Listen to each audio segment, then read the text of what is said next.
Chapter 6. At Full Steam.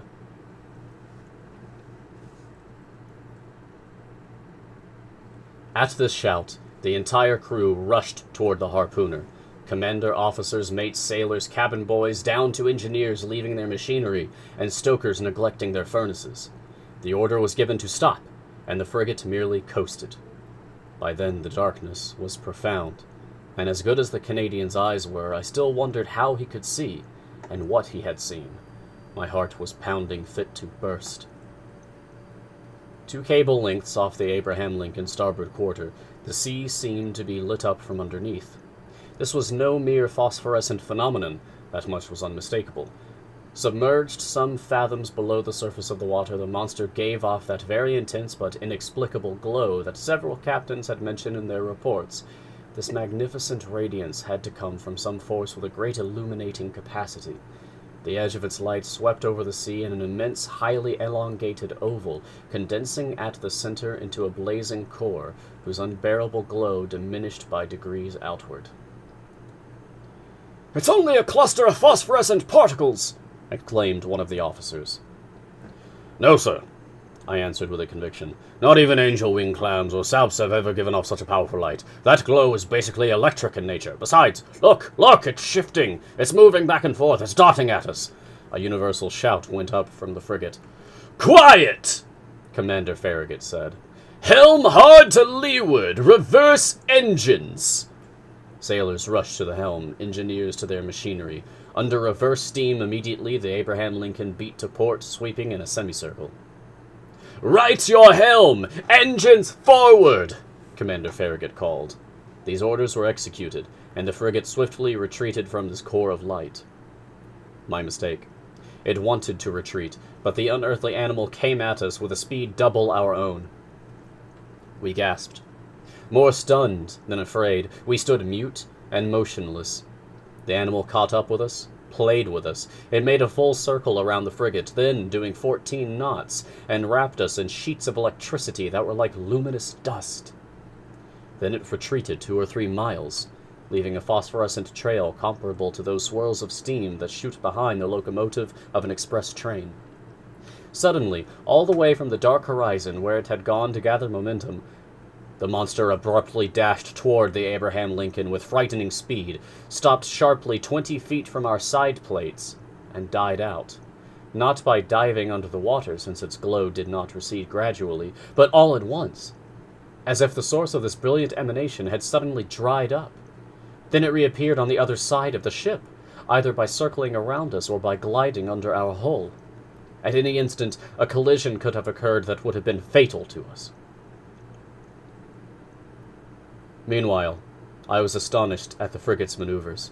It was fleeing, not fighting. Built to pursue, it was being pursued, and I commented on this to Commander Farragut. His face, ordinarily so emotionless, was stamped with indescribable astonishment. "Professor Aronnax," he answered me, "I don't know what kind of fearsome creature I'm up against, and I don't want my frigate running foolish risks in all this darkness. Besides, how should we attack this unknown creature? How should we defend ourselves against it? Let's wait for daylight, and then we'll play a different role."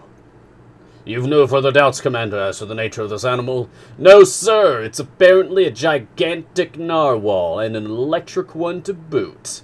"Maybe," I added. "It's no more approachable than an electric eel or an electric ray." "Right," the commander replied. "And if it has their power to electrocute, it's surely the most dreadful animal ever conceived by our Creator. That's why I'll keep my guard on, sir." The whole crew stayed on their feet all night long. No one even thought of sleeping. Unable to compete with the monster's speed, the Abraham Lincoln slowed down and stayed at half steam. For its part, the narwhal mimicked the frigate, simply rode with the waves, and seemed determined not to forsake the field of battle.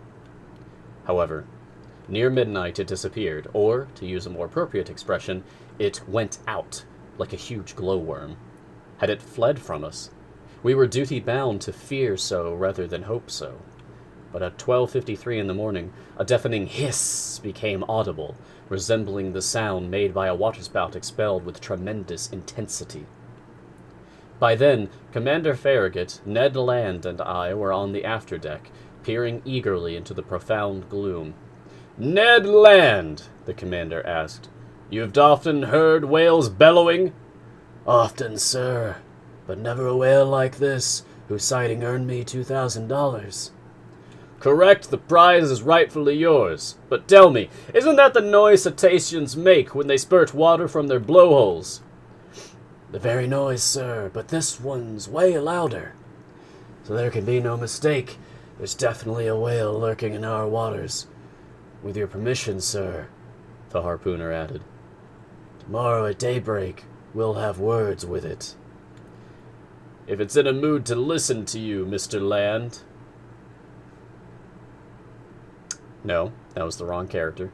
"If it's in a mood to listen to you, Mr. Land," I replied in a tone far from convinced.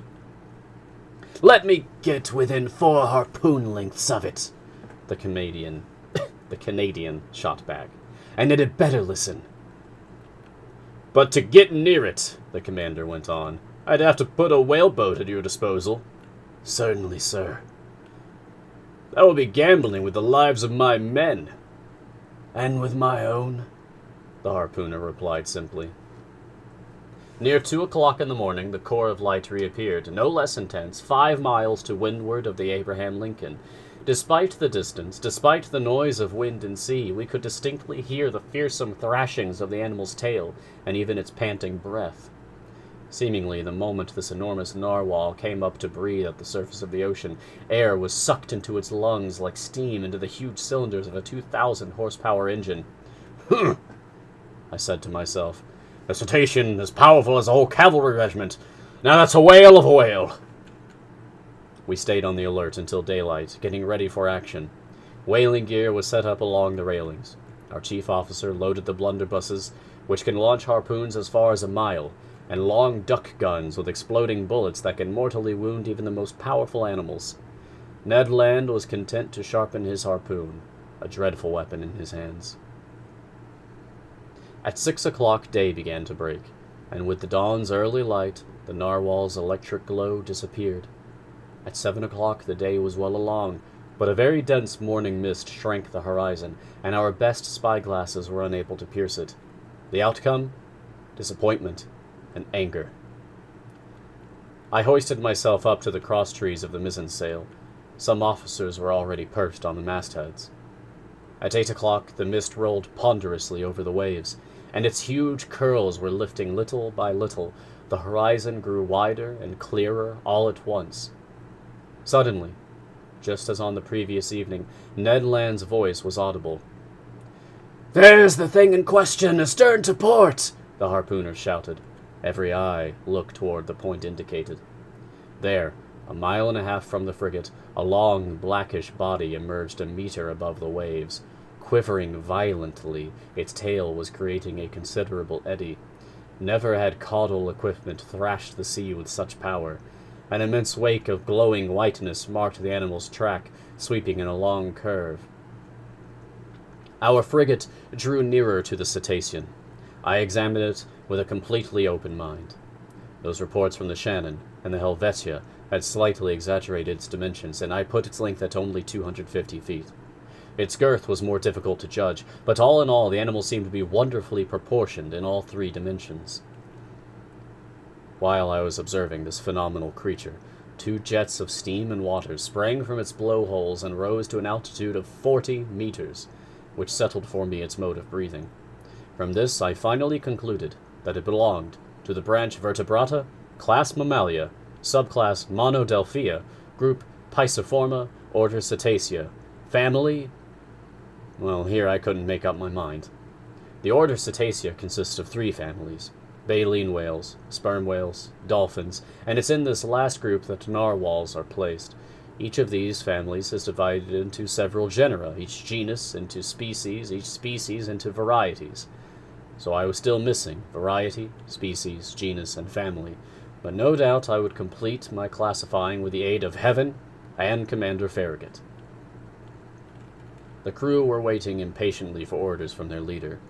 The latter, after carefully observing the animal, called for his engineer. The engineer raced over. "Sir," the commander said. "Are you up to pressure?" "Aye, sir," the engineer replied. "Fine. Stoke your furnaces and clap on full steam." 3 cheers greeted this order. The hour of battle had sounded. A few moments later, the frigate's 2 funnels vomited torrents of black smoke, and its deck quaked from the trembling of its boilers. Driven forward by its powerful propeller, the Abraham Lincoln headed straight for the animal. Unconcerned, the latter let us come within half a cable length. Then, not bothering to dive, it got up a little speed, retreated, and was content to keep its distance. This chase dragged on for about 3/4 of an hour without the frigate gaining 2 fathoms on the cetacean. At this rate, it was obvious that we would never catch up with it. Infuriated, Commander Farragut kept twisting the thick tuft of hair that flourished below his chin. "Ned Land!" he called. The Canadian reported at once. "Well, Mr. Land," the commander asked, "do you still advise putting my longboats to sea?" "No, sir," Ned Land replied, "because that beast won't be caught against its will." "Then what should we do?" "Stoke up more steam, sir, if we can. As for me, with your permission, I'll go perch on the bobstays under the bowsprit, and if we can get within a harpoon length, I'll harpoon the brute." "Go to it, Ned," Commander Farragut replied. "Engineer," he called, "keep the pressure mounting." Ned Land made his way to his post. The furnaces were urged into greater activity. Our propeller did 43 revolutions per minute, and steam shot from the valves. Heaving the log, we verified that the Abraham Lincoln was going at the rate of 18.5 miles per hour. But that darned animal also did a speed of 18.5. For the next hour, our frigate kept up this pace without gaining a fathom. This was humiliating for one of the fastest racers in the American Navy. The crew were working up into a blind rage. Sailor after sailor heaved insults at the monster, which couldn't be bothered with answering back. Commander Farragut was no longer content simply to twist his goatee. He chewed on it. The engineer was summoned once again. "You're up to maximum pressure?" the commander asked him. "Aye, sir," the engineer replied. "And your valves are charged you to 6.5 atmospheres? Charge them to 10 atmospheres." A typical American order if I had ever heard one. It would have sounded just fine during some Mississippi paddle-wheeler race to outstrip the competition. "Conseil," I said to my gallant servant, now at my side, "you realize that we'll probably blow ourselves sky high." "As master wishes," Conseil replied. All right, I admit it. I did wish to run this risk. The valves were charged. More coal was swallowed by the furnaces. Ventilators shot torrents of air over the braziers. The Abraham Lincoln's speed increased. Its masts trembled down to their blocks, and swirls of smoke could barely squeeze through the narrow funnels. We heaved the log a second time. "Well, helmsman?" Commander Farragut asked. 19.3 miles per hour, sir." "Keep stoking the furnaces." The engineer did so. The pressure gauge marked 10 atmospheres, but no doubt the cetacean itself had warmed up, because without the least trouble, it also did 19.3. What a chase! No, I can't describe the excitement that shook my very being. Ned Land stayed at his post, harpoon in hand. Several times the animal let us approach. "We're overhauling it!" the Canadian would shout. Then, just as he was about to strike, the cetacean would steal off with a swiftness I could estimate at no less than 30 miles per hour. And even at our maximum speed, it took the liberty of thumbing its nose at the frigate by running a full circle around us. A howl of fury burst from every throat.